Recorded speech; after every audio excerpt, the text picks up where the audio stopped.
Hi there, welcome to your lesson on bivariate data. All right, recently we've been looking at different ways to present data. They are histograms, circle graphs, box plots, cumulative frequency curves.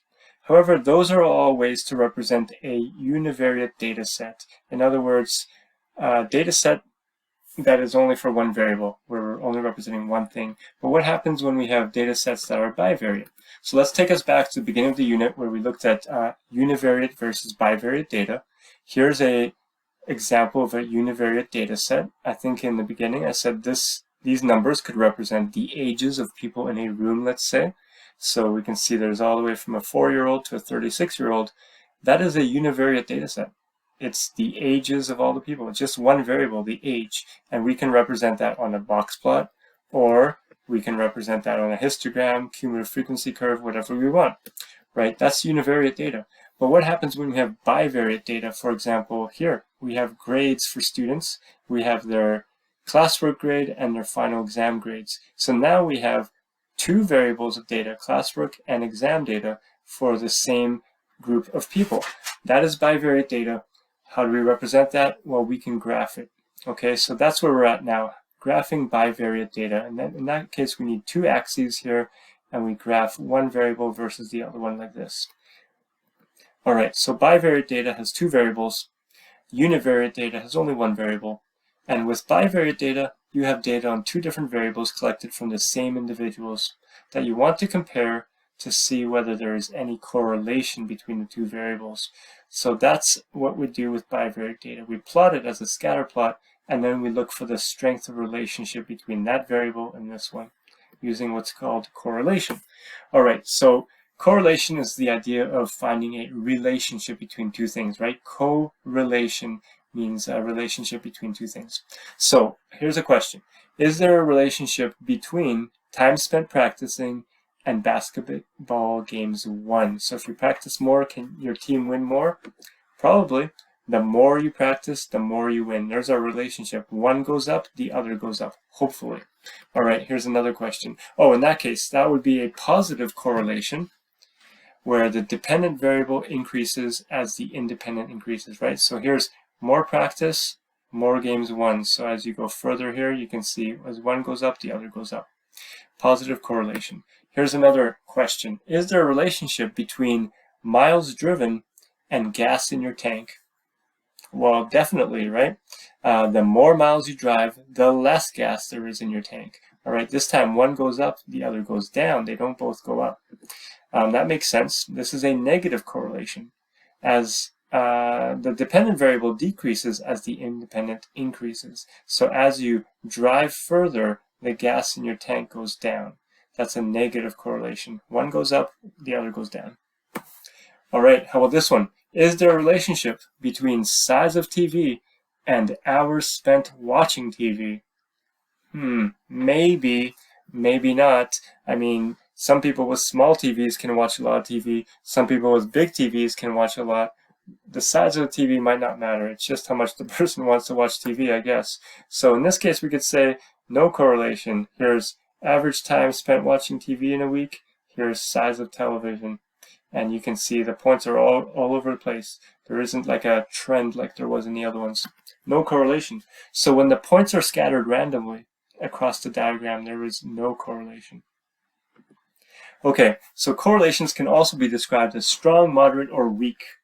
Here is an example of a strong positive correlation. You can see the points are very much in line with one another. That's a strong positive correlation.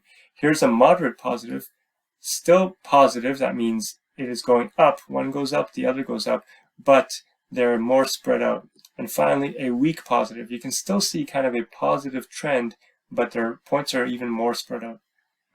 Okay, other types of correlations. So we can have positive, right, where one is going up, the other variable is going up, or negative, we've talked about that, or no correlation we can see here.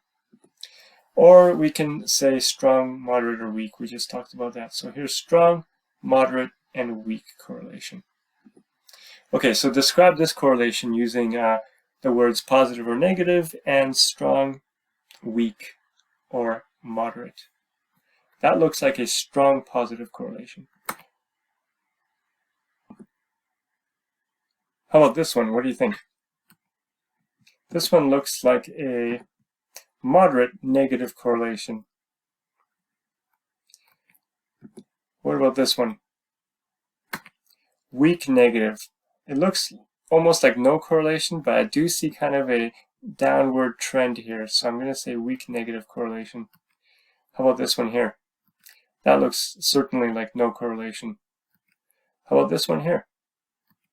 Weak positive. I see a positive trend, but it looks quite weak.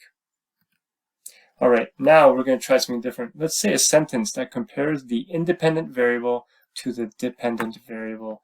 Independent variable, you may remember, is always on the horizontal axis, and dependent is here. So here we can see lifeguard rescues dependent on ice cream sales. Interesting. Imagine at the beach, somebody's selling ice cream, and then you're trying to find a relationship between how much ice cream is sold and the number of lifeguard rescues that occur. So what's a sentence we could write here? Well, as the ice cream sales go up, the number of lifeguard rescues also go up. Great. Let's try the same thing for these ones here. Look at this first one here. What's a sentence you could say here? All right, how about this next one here? Okay, as the height of somebody goes up, the shoe size also goes up. How about this one right here? Okay, and the amount of revision goes up, the score on a test goes up. How about this one here? As the gas mileage of a car increases, the weight of the car decreases. How about this one here? As temperatures go up, heating bills go down. And this one here? Ooh, interesting. As heights go up, the probability, interesting. Probability of what? I'm not sure. That's a strange one. Let's leave that one for now. Okay, so now we're going to say a sentence for this one. What's a sentence you can say for this one here? All right, I would say as the age of a car increases, the value of the car decreases. How about this one here? As the training time goes up, the time to run a race goes down. So the more training, the less time it takes to complete a race. Makes sense. Okay, now is there a relationship between temperature and number of days for cream to sour? So imagine you left some cream out on the counter and or maybe the temperature in your fridge. Some fridges are colder than others. So is there a relationship? Let's take a look. Here's temperatures, and here's the number of days it takes for some cream to get sour. All right, so here it is plotted on a scatter plot. You can see as the temperature goes up, the number of days it takes for cream to sour goes down. And that makes a lot of sense, right? The higher the temperature, the quicker that cream will go bad or sour. Okay, makes sense. What can we do with this now? All right, so we can see a strong negative correlation here. Makes sense. And a sentence we could write for that is, as the temperature goes up, the number of days for cream to sour goes down. All right, let's try this one. Is there a relationship between practicing past papers and results on IB exams? Here's some data for that. Looking at that data, what would you say for your sentence and your correlation statement? Well, we can plot that on our calculator. Let's try. Okay, sometimes it's hard to describe the relationship or the strength of it just by having a data table. That graph, like we had in the last one, made things a lot easier, right? When we have this scatter plot, it's much easier to describe the relationship. So let's try this one again. How can we plot a graph? Let's not do it on paper. Let's use our calculator. So there's a way to do this on the calculator that will help us out. Let me grab my calculator here. Here it is. It's on already. And we're dealing with statistics. When we deal with statistics, we're going to use the stat button. So grab your calculator. Let's press stat. Press stat.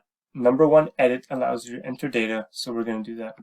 We're going to enter two lists of data. And maybe you have some old data in there. So remember, to clear out some data, you go and use the arrow to arrow up to your column number name, and you press clear, enter, it clears the list. Now I'm going to enter the number of past papers that somebody practiced in list 1 and the examination results in list 2. So I'm going to put in 2 here, then 6, and on all the way down. And then in the other list, I'm going to put 48, and what was the second one? 70, and on. So please do that. We'll see you in just a sec.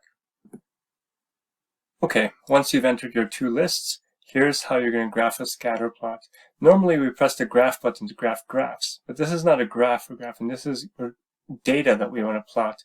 So instead of hitting y equals to enter an equation, because that's how we would graph some equation, we're going to press second, and above y equals we have stat plot. So I'm going to press that. It brings us to our plots here. Notice the plots are all off. Maybe yours, one of them's on, I don't know, but we're going to go number 1, and I'm going to turn it on. So it's off, it's flashing on. I'm going to press enter there. So now it's on. It's already set as scatter data right here. And it already has X list and Y list, L1 and L2. It already has our two lists entered there by default. So now I can do quit to get out of there. And if I hit graph now, it's going to graph my scatter data.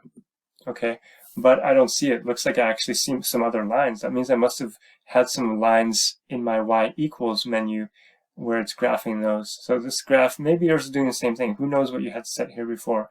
So I'm going to press Y equals, and I'm going to clear those out. I don't need those. Clear that. Go to my second equation, clear that. I don't need any equations. I'm going to press graph again. I see nothing. That means my window is not set properly to show this data, right? That these X values here and these Y values are not set up properly to show all this properly. So why don't we do a quick way to set the window to the right mode? We could press window and do some window settings, but the best way to do this with statistical data is to press zoom and look down the list here. Let's go down the list until you see one that looks like it has to do with statistics. Zoom, number 9, zoom stat. That means it's going to change our graphing window automatically to work for the exact data we entered in our statistics and our edit lists. All right, so I'm going to press 9. Hey, it changed my axes exactly. If I go to window now, I can see it did X min from -1, X max to 13.1. That makes sense because the highest value here is 12, and it's set it up so it shows me up to 13.1. And on the y-axis, it's showing me from 34 about to 105. And again, you look at these second y values here, 34 to 105 looks perfect for those. All right, so let's take a look at the graphing window again. That zoom stat did it for us. Graph, there it is. I see my data. It's exactly this data plotted as scatter plot. And let's see if what I have here. Yep, same thing. So now, looking at that, you can describe the data. Is it, what kind of correlation is it? And then what would be a sentence you'd use to connect these two bivariate variables? Okay, we can say it's a strong positive correlation for sure, certainly. And the sentence we could say is, and remember your x-axis, which is the number of past papers that somebody practices, as the number of past papers goes up, or the number of practiced past papers, the examination grade goes up. There's our relationship. Great. All right, so now let's talk about scatter diagrams and correlation a little bit more. So bivariate data can be plotted on a scatter plot. That's what we've been doing, with the independent variable on the horizontal axis and the dependent variable on the vertical axis. And correlation is the degree to which one set of data is dependent on another. So that's just a quick summary of what we've looked at. And now let's look at it in terms of this example here. Okay, how about you give this one a try? Here we have 12 students who trained every week for a 5-kilometer charity run. Their heights and their times it took them to complete the race are shown in this table. For example, somebody who is 150 centimeters tall took 22 minutes to complete the run.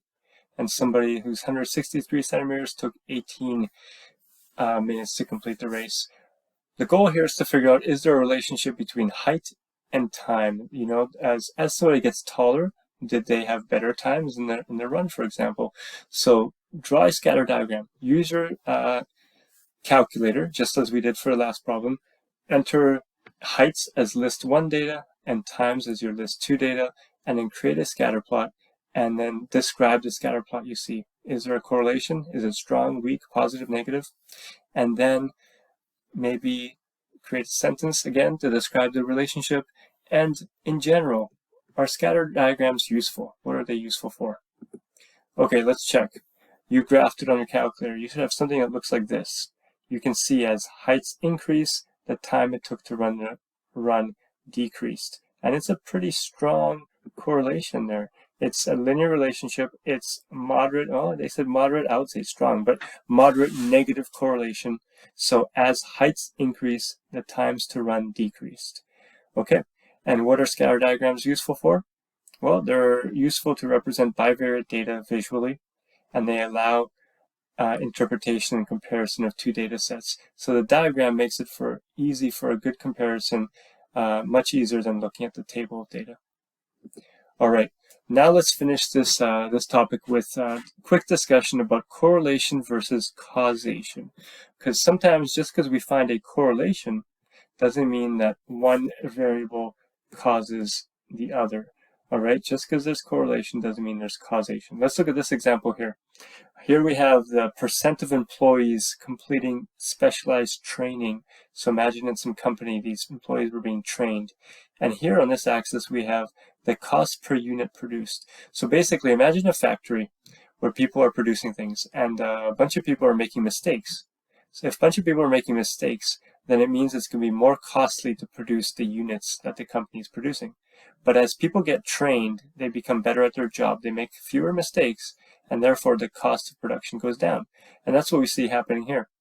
More training leads to lower costs of production, and that makes sense. That could be said to be a causal relationship. Training leads to reduced costs for the company. That makes sense.